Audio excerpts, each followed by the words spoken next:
Do you think you care too much of what people think?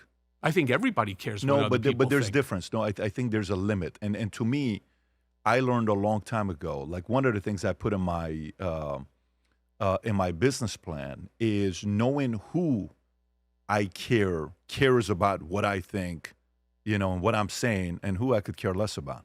And in life, if you're not too careful, if you care too much about the noise creators, what they think about you, you're going to be held hostage by them. You'll make some dumb decisions. Well, I'm not so sure about that. I think what it does Tell me is more. I think it sharpens me. It doesn't make me make dumb decisions. It makes me more cautious. Sensitive decisions. It's okay to be sensitive, but it doesn't mean that they're reckless decisions. I am receiving DMs on a daily basis. Sure. It's almost like, I was on Charlemagne the God once on Comedy right. Central, and I was doing the mean tweets, right? I can't begin to tell you the number of some of the vilest comments being made, all about something that is absolutely 100% untrue. Just because you want to believe something doesn't make it factually accurate. Sure. All right? Imagine if your subscribers, if your followers, people Right. who have been loyal to Patrick, Right. They think that you walk on water. Now all of a sudden, writing you some of the vilest shit that you could possibly imagine because there are people spreading lies about you. And then all of a sudden, that lie gets metastasized into the next person who's using that lie to build subscribers and profiting from it off of your back. But by the way, it doesn't stop there. It's like that Breck's hair commercial. But wait, there's more. And then so on and so on and so on. And next thing you know, there's like 10, 12, 14, 16 people, all of whom are attacking you 24/7. Right. We're talking about 2 individuals that died in Minneapolis. We're talking about Trump's capturing of Maduro. We're talking about Greenland. We're talking about a multitude of issues far bigger, far greater, far more important than Michael Cohen. And yet, not with these folks, because Michael Cohen makes them money. Yeah, I mean, that's the business. You ever read the Rules for Radicals? You know, the 13 Yes, I rules? have. Okay, so I mean, that's a business model. That's how a lot of media companies are built off of, right? And they know how to destroy your life if they want to. But I want to go back to that question. When I said, who do you trust and who trusts you, right?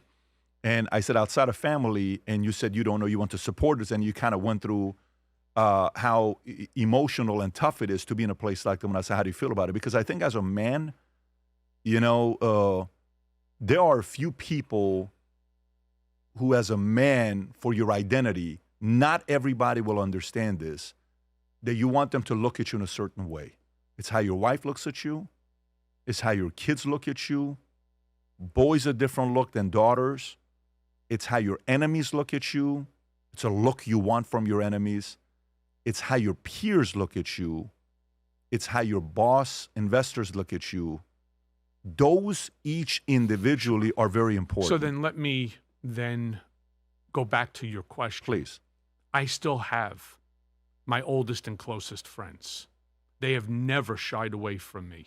Not when I was with Trump, not when I was against Trump, not when I was with Midas, not when I'm no longer with Midas. My friends are my friends.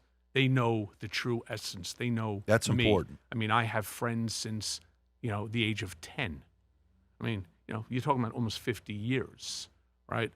Whereas close today as we were when we were stupid kids riding our bicycles. I've gone through, like everybody in life, I've had friends who have done incredibly well, and I have friends who unfortunately passed away from various different things, from whether it's cancer to drug overdose. I miss them as well, right? Because they would be here for me right now. But I still have so many of my college friends, my law school friends, even friends from when I was in Otisville, I still speak to. And they don't walk away. So I do have that support Respect group. to those guys, by the way. Big time. Major respect for Big those time. guys. I tell Every that to them man all the needs it. time. Yeah. Yeah, I tell that to them all the time. Yeah. But I'm there for them as well. They have moments in their lives too where things are great. And then, like everything, There's a fall. Right.